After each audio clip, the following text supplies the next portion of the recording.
Hello everyone, কেমন আছো তোমরা সবাই? অবশ্যই কমেন্ট করে জানিও। তো আজকে ছিল আমাদের এখানে প্রতিমা বিসর্জন।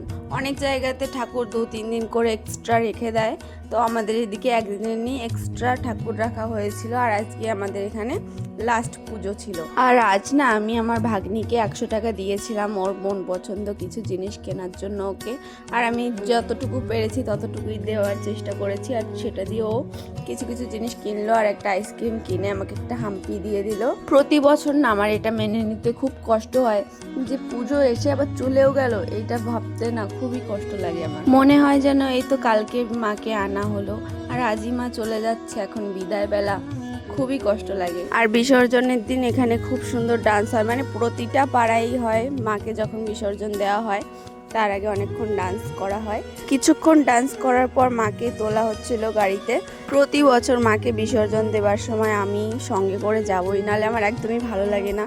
যতক্ষণ না মাকে বিসর্জন দিয়ে আসবো বাড়িতে ততক্ষণ আমার ভালো লাগে না। তো বন্ধুরা, আজকের ভিডিওটা আমার এই পর্যন্ত। দেখা হচ্ছে অন্য কোনো একটা ভিডিওতে, ততক্ষণের জন্য টাটা।